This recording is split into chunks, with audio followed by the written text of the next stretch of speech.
शेतकरी मित्रांनो, एक्झोटिक भाजीची तुम्हाला लागवड करायची आहे, त्या म्हणजेच आपल्याला विदेशी भाजीची लागवड करायची. आपल्याला कोणत्या करू शकतो, त्यामध्ये केल, रोमेन आहे, त्याचबरोबर रॉकेट, अशा विविध प्रकारच्या आपल्याला भाज्या मित्रांनो पाहायला मिळतात. परंतु तुम्ही कोणत्या भाजीची लागवड करू शकता, जर इतर भाजीचा जर विचार केला तर तुम्ही त्यावरती थ्रिप्स असू दे, व्हायरस, त्याचबरोबर अशा प्रकारचे रोग आपल्याला पाहायला मिळतात, कीड पाहायला मिळते. त्याच जर तुम्हाला त्याच्या तुलनेची आणि आपल्याला औषधाचं प्रमाण कमी असणारी जर भाजीची लागवड करायची असेल तर कोणत्या करू शकतो, तर हे पाहू शकता तुम्ही, ह्याची तुम्ही लागवड करू शकता. ही काय आहे तर मित्रांनो, ही पार्सली भाजी आपल्याला पाहायला मिळते. पाहू शकता इथं जर विचार केला तर आपण सर्वसाधारण मित्रांनो 10 गुंठ्याचा हा आपल्याला प्लॉट पाहायला मिळतो. यामध्ये आपण लागवड केलेला आहे. सरासरी जर ॲव्हरेज पाहिलं तर हे कटिंगला आता आलेलं पाहायला मिळतं. तुम्ही हे पाहू शकताय.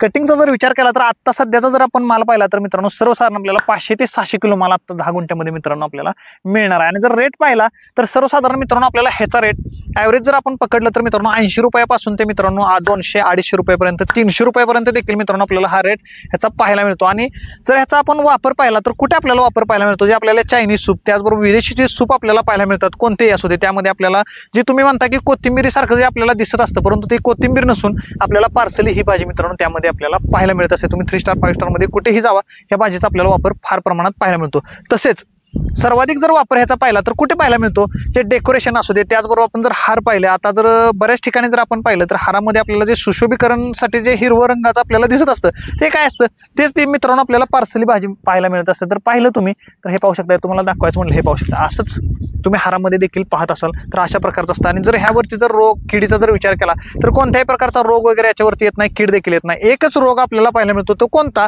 तर मित्रांनो इथं जर तुम्हाला दाखवायचं म्हणलं हे पाहू शकता. इथं या ठिकाणी जर पाहिलं तर हे पाहू शकता कुजून गेलेलं आहे पूर्णतः. याचे काय झालेलं तर मूळ कुज झालेलं आहे, हे पाहू शकता अशा प्रकारचं. तर हे कशामुळे झालं तर मित्रांनो, जे बुरशी असते जमिनीमध्ये, आपण जर विचार केला तर जमिनीमध्ये आपल्याला बुरशी पाहायला मिळते. जर बुरशीनाशक तुम्ही स्टार्टिंगला जर वापरलं, त्याचबरोबर ज्या वेळेला छोटंसं रोप असतं त्यावेळेला देखील जर बुरशीनाशकची तुम्ही आळवणी वगैरे केली तर देखील मित्रांनो हा प्रादुर्भाव तुम्हाला कमी प्रमाणात झालेला दिसून येतो. त्याचबरोबर तुम्ही शेणखत असू दे, त्याचबरोबर इतर जे आपण खतं टाकत असतो सेंद्रिय पद्धतीचे, त्यामध्ये तुम्ही मळे असू दे, असे कोणतेही जर खत टाकत असाल तुम्ही तर त्यामध्ये सुडो ट्रायको वापरणं मित्रांनो तितकंच गरजेचं आहे. त्यावेळेला जर अशा बुरशी असतात, आपण शेणखताचा जर विचार केला, कुजलेलं शेणखत असू दे, त्याचबरोबर आपण कुजवून देखील शेणखत टाकत असतो. अशा प्रकारे आपण शेणखत टाकताना त्यामध्ये सुडो ट्रायको टाकून घेणं अतिशय गरजेचं आहे. त्यावेळेला ज्याबरोबर चांगले जे बॅक्टेरिया असतात तेवढेच मित्रांनो हानिकारक देखील बॅक्टेरिया आपल्याला त्यामध्ये पाहायला मिळत असतात. त्यामुळे हा प्रादुर्भाव आपल्याला दिसून येतो. तर ह्या भाजीमध्ये रोगाचा तुम्हाला सांगितलंय, फक्त हाच रोग जास्त प्रमाणात आपल्याला पाहायला मिळतो. त्याचबरोबर दुसरं आपल्याला जर सांगायचं म्हणलं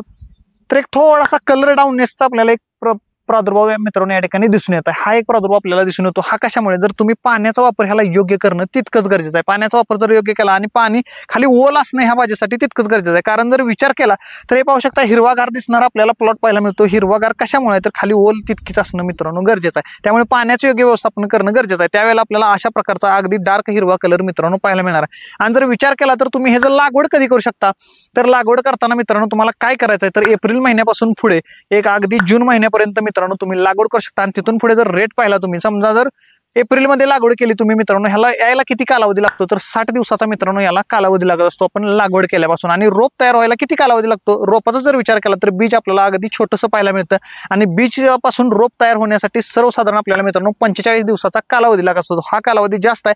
आणि तिथून पुढे आपण प्लांटेशन केल्यापासून सर्वसाधारण मित्रांनो 60 ते 65 दिवसामध्ये आपल्याला हे हार्वेस्टिंगला येणारं पीक पाहायला मिळतं.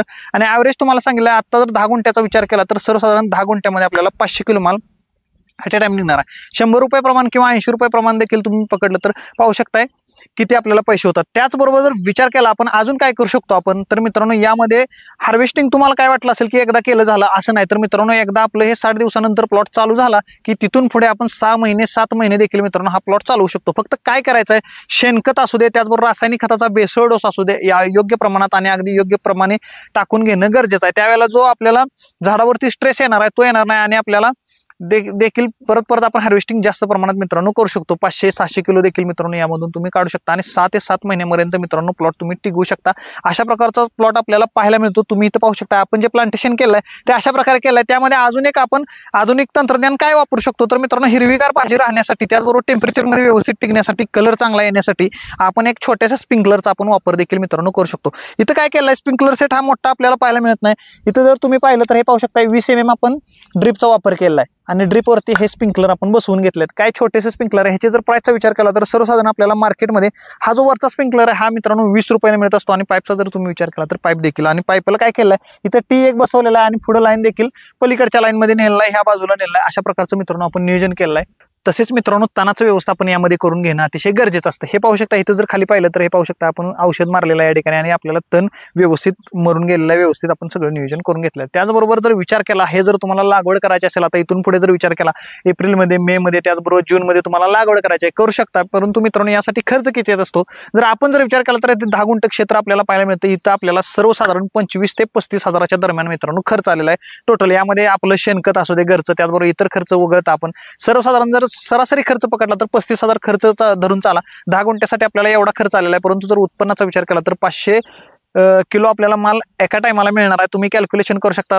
कमीत कमी आपल्याला जर 80 रुपये दर जरी मिळाला तरी मित्रांनो भरपूर सारे मित्रांनो आपल्याला पैसे यामधून मिळू शकतात. आणि 6 ते 7 महिने मित्रांनो तिथून पुढे आपण हार्वेस्टिंग करू शकतो. म्हणजेच आपण 10 गुंठ्यामधून मित्रांनो सर्वसाधारण 1 ते 1.5 लाखापासून पुढे 5 लाखापर्यंत देखील मित्रांनो यामधून उत्पन्न मिळवू शकतो. अशा प्रकारचा हा प्लॉट आहे. फक्त रेट आपल्याला जर चांगला मिळाला, मार्केटवरती सगळं मित्रांनो डिपेंड आपल्याला पाहायला मिळतं. परंतु जर माझ्या सरासरीचा अंदाजे जर पाहिलं तुम्ही तर सर्वसाधारण आपल्याला 100 रुपयाच्या पुढे याला रेट मित्रांनो पाहायला मिळतो. तर तुम्ही लागवड करू शकता आणि भरघोस उत्पन्न मित्रांनो मिळवू शकता. कशी वाटली इन्फॉर्मेशन जरूर सांगा. व्हिडिओला लाईक, शेअर आणि चॅनलला सबस्क्राईब करायला विसरू नका.